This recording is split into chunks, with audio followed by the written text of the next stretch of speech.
নমস্কার, আমি পিঙ্কি। আমার ফেসবুক, ইউটিউব পরিবারের সকল আত্মীয়দের জানাই রক্তিম অভিনন্দন ও এক আকাশ ভালোবাসা।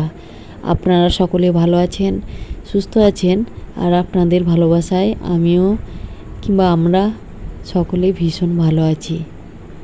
আজকে হচ্ছে রবিবার, সকালে এখন 9:30 মতো বাজে। এখনও বিছানা কাঁথা কিছুই তোলা হয়নি। সকালেই পড়েছি, ওষুধ খেলাম। সকালে তো ফল খেয়ে ওষুধটা খাই, হালকা কিছু খেয়ে ফল খেয়ে ওষুধ খাই। ওষুধ খেতে খেতে শশা কাটা ছিল, শশাটাই মুখে ঘষে নিচ্ছি। আর দেখতে পাচ্ছেন চুল লাল করেছি, এটা তো আপনারা সেই বিয়ে থেকেই দেখতে পাচ্ছেন। একটু কমেন্টস করে জানাবেন তো যে চুল লাল করেছি, আমাকে ভীষণ খারাপ লাগছে নাকি। মানে যেখানেই যাচ্ছি সেখানেই সবাই বলছে চুল লাল করে খারাপ লাগছে আমাকে। ওই একটা কথাই আছে না, নিজের রুচিতে খাও আর পরের রুচিতে পড়ো নাকি, আমি সেটা জানি না ঠিকঠাক প্রবাদ বাক্যটা, কিন্তু সেটাই নাকি ঠিক।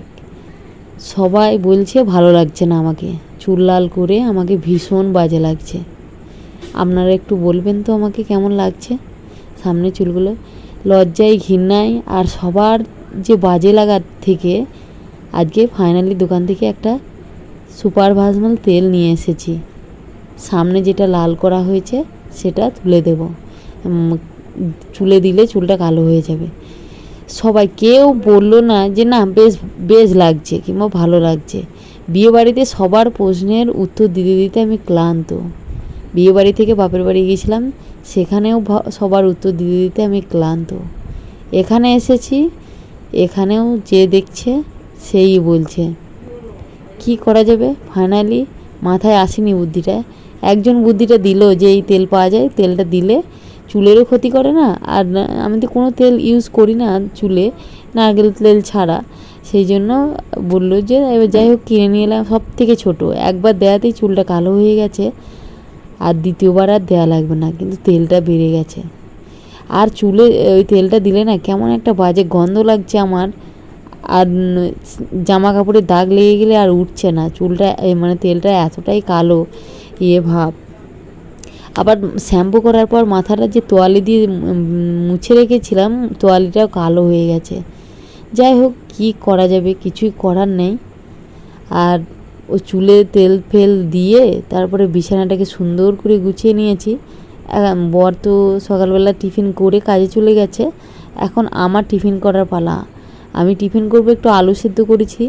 আলু সিদ্ধটাকে পেঁয়াজ, শসা কুচি আর লঙ্কা কুচি দিয়ে মেখে, আর ডিম সিদ্ধ আছে একটা, আলু সিদ্ধ দিয়ে পেঁয়াজ, শসা কুচি আর একটু যদি শুকনো লঙ্কা ভেজে মাখা হয় না, খেতে অসম্ভব সুন্দর লাগে মুড়ি দিয়ে।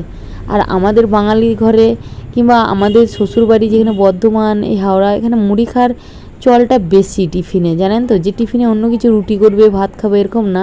আমাদের নদিয়া বাপের বাড়িতে ওইসব দিকে দেখেছি সকালবেলার দিকে ভাত খেয়ে নেয়, আলু সিদ্ধ ভাত ঘি দিয়ে এক মুঠো করে ভাত খেয়ে নেয়। কিন্তু এখানে দেখছি মুড়ি খাওয়ার নিয়মটা বেশি, তাই আমাদের প্রতিদিনই টিফিনে মুড়ি হয়।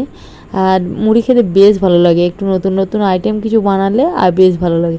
শুকনো শুকনো করে আলু ভাজা, তারপরে হচ্ছে ঘুগনি, কোনো দিন বেগুনি, তারপরে কুমড়োর তরকারি, এই মাঝে এই মিলিয়ে করা হয়, দিয়ে এই মুড়ি খাওয়া হয়। আর মুড়ির দাম এখন প্রচণ্ড হারে বেড়েছে, জানেন তো, 55 টাকা কেজি। ছোটোবেলাতে তো মুড়ি খেতাম না, ঘরের চালের মুড়ি দেখলে মাকে বকতাম। যাদের কেনা চালের মুড়ি হতো, মানে এই ফুলো ফুলো মুড়িগুলো, বলতে আমাদের ঘরের ভাজা মুড়িগুলো নিয়ে এক বাটি নিয়ে গিয়ে তাদের সঙ্গে পাল্টে নিয়ে আসতাম।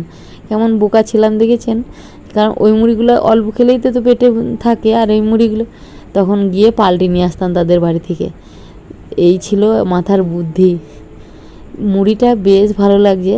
আর আলু সিদ্ধ, শসা, এমনি আলু সিদ্ধ যদি শসা ছোলা দিয়ে মাখা যায় না, এমনি টেস্টটা হয়, সে তো আপনারা জানেনই। ফুচকার আলু, আবার প্লাস সে আলু কাবলিতে দেয়, সেইটা দিয়ে আজকে মুড়ি খাওয়ার মতো বানিয়েছি।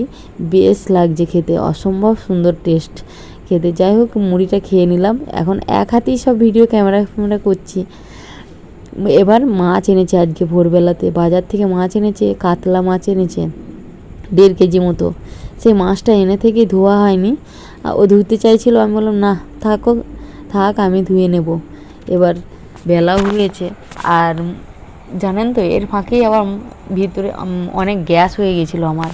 সকালে টিফিনটা করার পর গ্যাস হয়ে গেল, জানি না কী কারণে, প্রচুর দম লাগছিল। আর ওষুধটা খাওয়া ছিল তো, আমার যে ওষুধ চলছে সেই ওষুধ খাচ্ছি, সেই ওষুধ আর কতদিন শেষ হবে আমি জানি না। যাই হোক, আপনাদের সাথে সবই একে একে শেয়ার করব, সেই দিন এলে ঠিকই শেয়ার করব। মাছ, কাতলা মাছ, দই কাতলা করব একদিন। যাই হোক, কাতলা মাছ এনেছে 1.5 কেজি মতো। এখানে মাছের দামটা কম, এটা ডিম ছিল বলে 165 টাকা না কত কেজি নিয়েছে, বেশ ভালো হয়েছে। কাতলা মাছটা প্রথমে সেদিন ভেজেছিলাম, খেতে ভালো লাগেনি। তারপরে স্নান টান করে সমস্ত কাজ সেরে রান্না বান্না করে এখন ছাদে এসেছি 1 বালতি নিয়ে। কাচাকুচি হয়ে গেছে, সব মেলে দিলাম, সব মেলে ছাদে মেলে দিচ্ছি। দেখবেন একটা নাইটি পরে ঢোলা করছে। যাই হোক, প্রচণ্ড কাশি হয়েছে, কাশি তো ভালোই হতে চাইছে না, কাশছি শুধু, কেসেই যাচ্ছি। একটু কাশি ভালো হওয়ার উপায় কি আছে জানি না। যাই হোক, আপনারা সকলে ভালো থাকবেন, সুস্থ থাকবেন আর সাবধানে থাকবেন। হ্যাঁ, আর একটা কথা, এই যে সমাজের যা দুর্গতি, মানুষের উপর যে অত্যাচার, বিশেষ করে মেয়েদের উপর, দুনিয়াতে সমাজে অসুর বেশি হয়ে গেছে। তাই সেই ওষুধের হাত থেকে রক্ষা পেতে আপনারা সকলে একটু সাবধানে থাকবেন। আপনারা বলতে আমাদের মতো মেয়েদের তো কোনো সেফ নেই, তাই না? একা একা চলা যাবে না, মেয়ে কিংবা ছেলে যাই হোক, যার মাথায় ওই অসুররূপী শয়তান ঢুকে যাবে সে তখন কিছুই মানবে না। যাই হোক, একটা লজ্জাজনক ঘটনা এই পশ্চিমবঙ্গে ঘটেছে। সত্যি ভাবলেও মনে হয় সঙ্গে সঙ্গে মাটিটা ফাটে, তো মাটির তলায় ঢুকে যায়, যাতে এইগুলো না দেখতে হয়।